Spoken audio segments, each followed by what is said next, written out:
こんにちは、花です。今回はデスティニー2ってどんなゲームなのか、何して遊べるのかをまとめてみたいと思います。以前初心者ガイドを作った時にも軽くお話ししたんですが、今回は何して遊べるのかについてもう少し深掘りしてみようと思います。協力プレイできるゲームを探してるとか、昔やってて復帰したいんだけどもう何していいかわけわからんという方向けです。今回お話しする内容はどんなゲームなのか、無料版ではどこまで遊べるのか、 DLC シーズンパス購入でできることについて、ゲーム選びの参考やいざ課金するならどれ買えばいいのというお悩みの参考にしてみてください。デスティニー2とはどんなゲーム？プレイヤーは人類を守る存在として参加する宇宙が舞台の FPS RPG です。ストーリーやレイトなどの非対人戦の PVE、 逆にプレイヤー同士で戦う PVP などコンテンツも充実しています。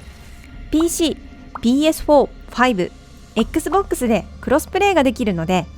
チームを組んで一緒に戦ったり対戦したりもできます。クロスセーブも可能なので、 PS4 から PC に移行したいと思ったらデータをそのまま移行できちゃいます。そして何より基本プレイは無料。友達を誘って気軽に始められます。さらに最近開発元のバンジーがソニーに買収されました。ソニーといえば最近アンチャーテッドが実写映画化されましたよね。デスティニー2は海外人気がすごいので、今後ひょっとしたらそういった展開が待ってるかもしれません。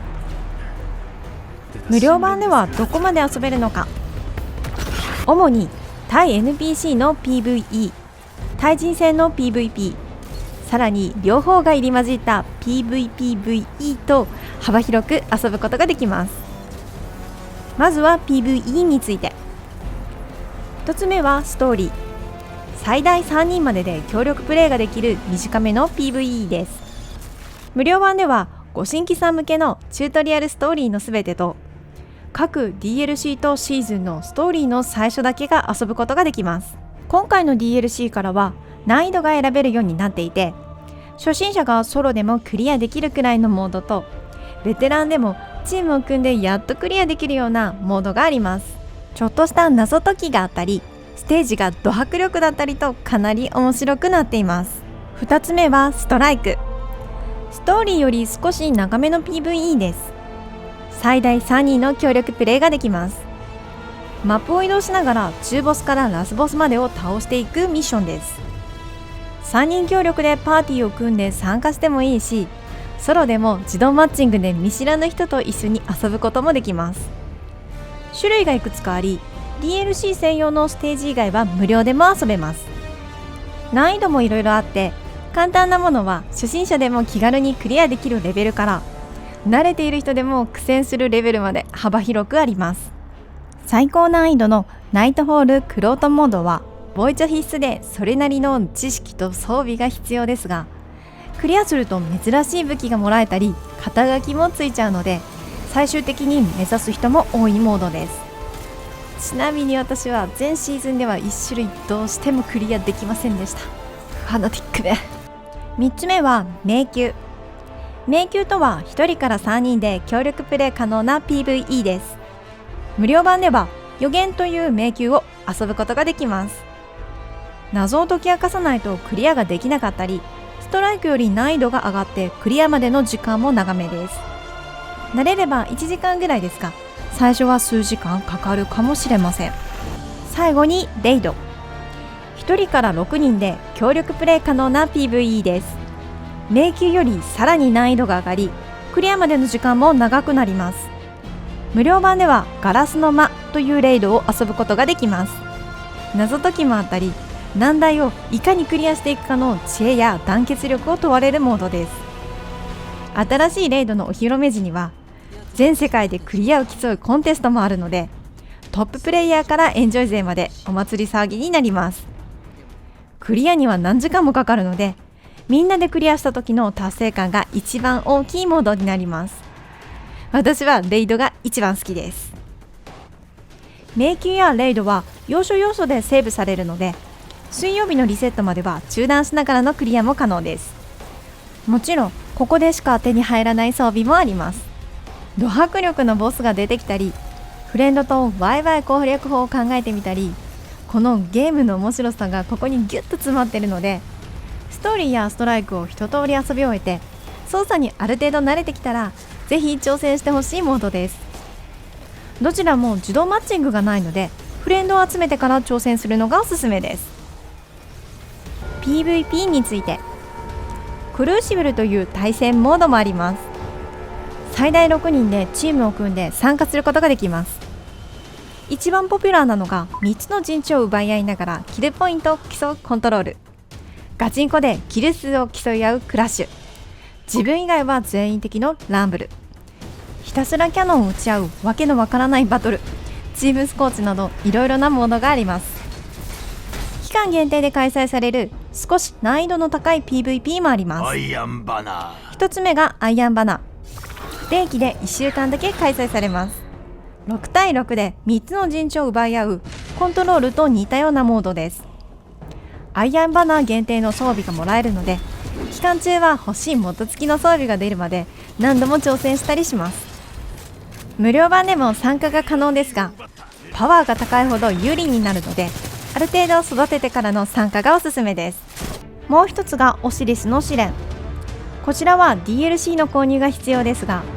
毎週土曜日から水曜日まで開催されるモードです。3対3で全滅した方が負けというシンプルなゲームです。7連勝すると特別な装備がもらえたりするので、週末はこれに通い詰める人もいます。かなり強い人がうようよしているので、クルーシブルの中では上級者モードでもあります。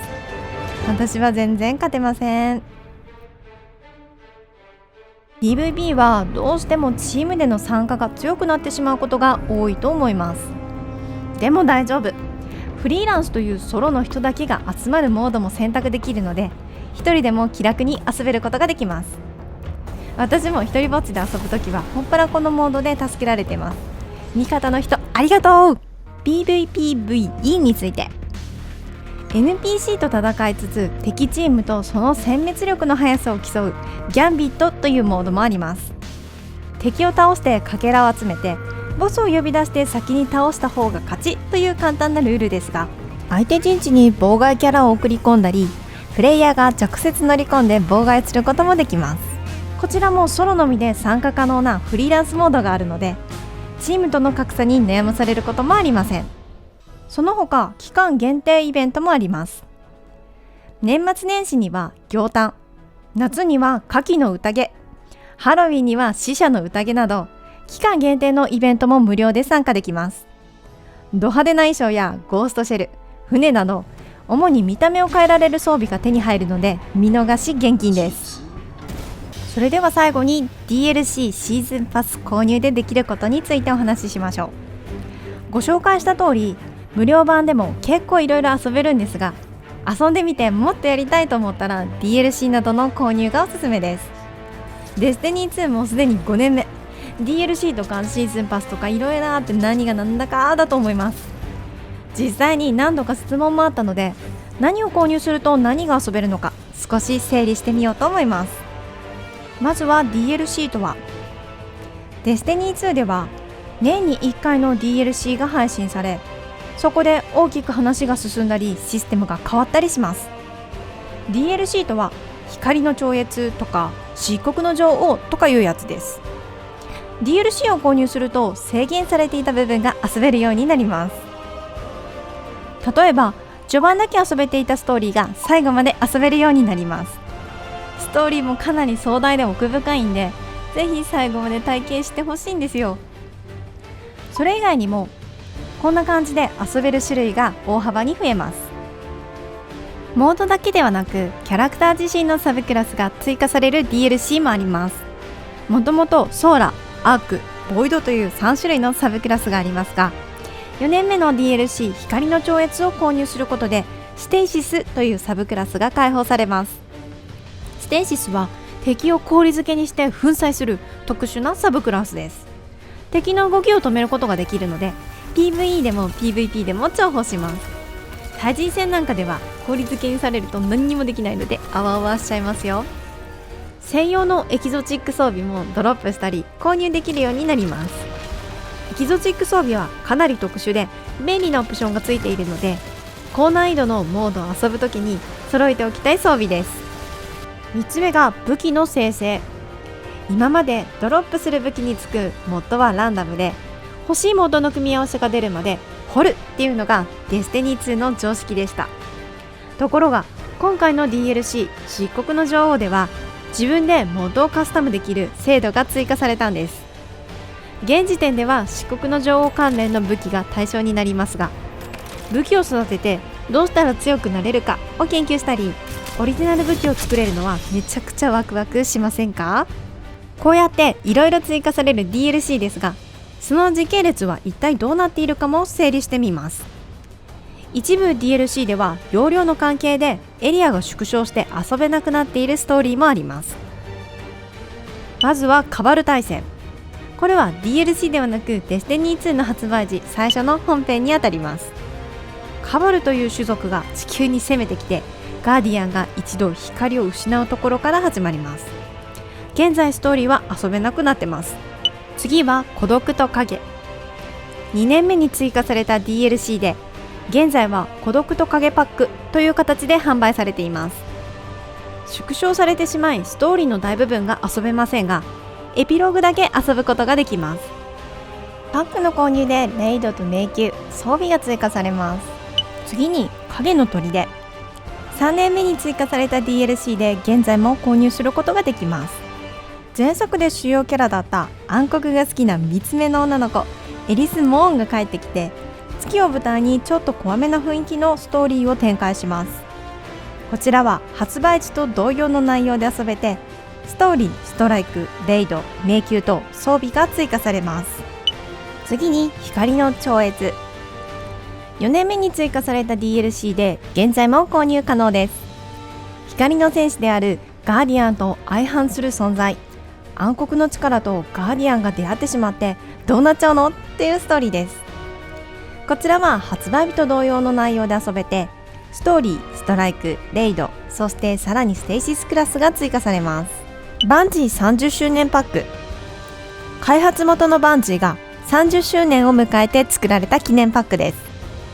デスティニー1伝説のロケットランチャーギャラルホルンがもらえます。当時ギャラルは持ってない人はレイドを拒否されるとも言われるほどの人権武器でした。ストーリーはありませんが、トラップ盛りだくさんのいつもとはちょっと違った迷宮が開放されるので、友達とワーワー盛り上がりながら遊べます。漆黒の女王。今年追加された最新の DLC です。最大の敵暗黒の化身だったサバスンが主人公側の力である光を手に入れてしまい、両方兼ね備えたスーパー強い敵になってしまうストーリーです。レイドも先日開放されて、さっき説明した武器生成も追加されます。ストーリーを追いたいなら全て購入して孤独と影の終盤から時系列に遊んでいくのがおすすめですが、とりあえず購入するなら漆黒の女王がおすすめです。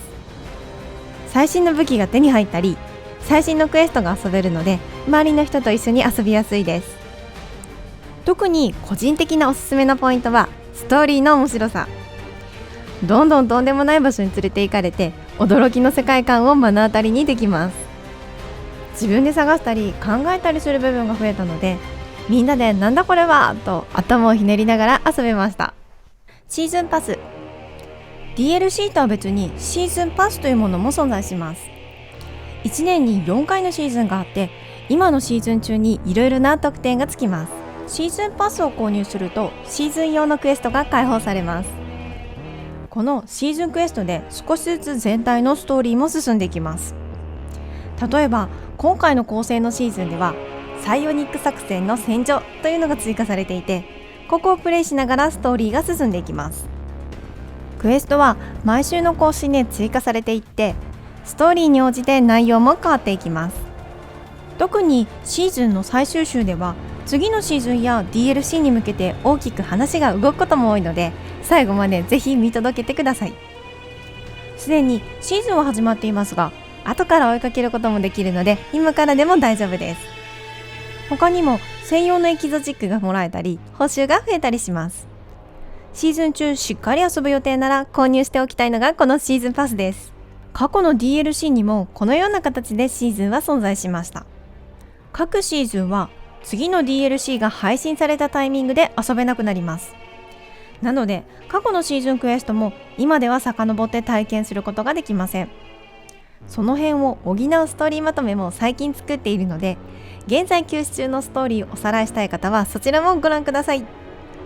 今のところ4年目のエイヤと方向のストーリーをまとめた動画があります。現行で遊べる部分を作る予定はないので、現行のストーリーが気になる方はゲームで体験してみてください。